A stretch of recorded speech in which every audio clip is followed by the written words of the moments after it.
Okay, welcome to another amazing adventure episode, number 6, Jacob from Deceit to Brokenness. And we've already seen, this is our number 6, so we've already seen a bunch of chapters here in the Amazing Adventure book. We've seen Adam, and we've also seen their identity and flesh in action. Adam and Eve, of course, took the apple, went independently of God, got banished from the garden. Noah, he planted a garden after God sent the rainbow and said he would never destroy all people or things on the earth again.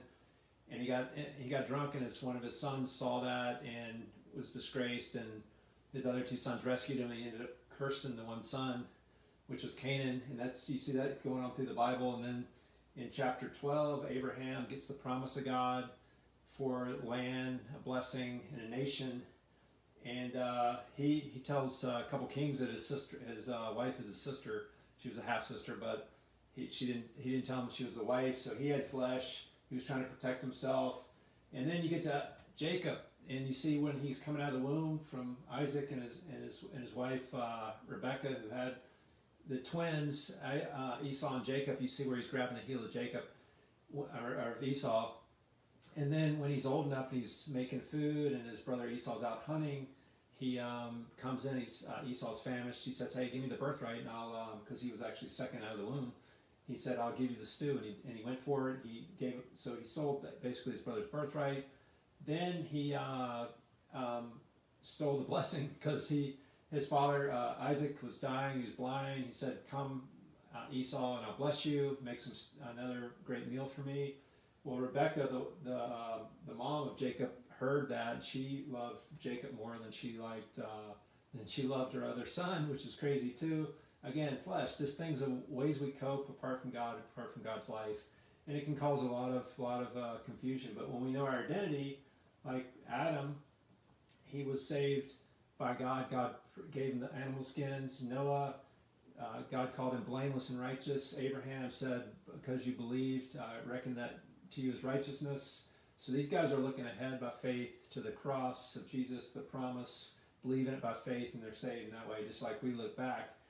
Jacob got amazing experiences with God. Even though he had all this deception going on, he also came to brokenness. And the final brokenness was when after he stolen the blessing from his brother, had to go to his uncle Laban, and he worked for Laban. He deceived him, took a lot of Laban's wealth at the end that he actually created, but he took all his family without telling Laban. You can go back and read the story. It's from basically Genesis 25 through 35. A lot of scriptures in here, and the Amazing Adventure book breaks it all down for you.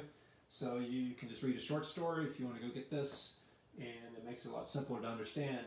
But this is the book of Genesis, and then Jacob finally wrestles with God in the night, and God puts his hip out of joint because he was so strong of his flesh that he wouldn't give up.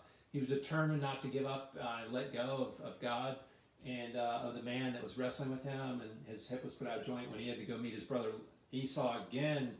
He had to go reunite with his brother Esau, and he was afraid that his brother was going to attack him because of the deception 20 or so years before.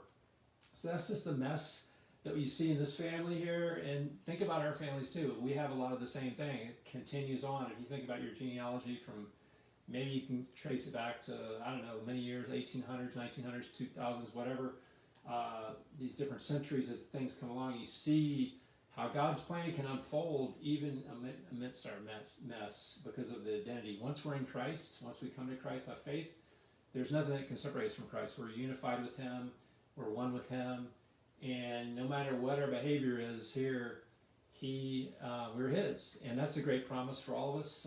Go look at my other videos on YouTube if you like. Subscribe there. We're going to have some animated videos of these Bible stories in there coming soon, and I'll be letting you know about that. That's pretty exciting. You can go to our website, lifeconnection.com, too, and read the stories there and get this book if you'd like. But I'll leave you with this one verse from Genesis 33, verse 10. Says, when after Jacob had met Esau, he says, "For I have seen your face as one sees the face of God, because you received me favorably." So his brother received him. He saw his true identity in his brother. He looked beyond the flesh, beyond the confusion, and saw the true identity. We can do the same thing in our families and with our friends and people that we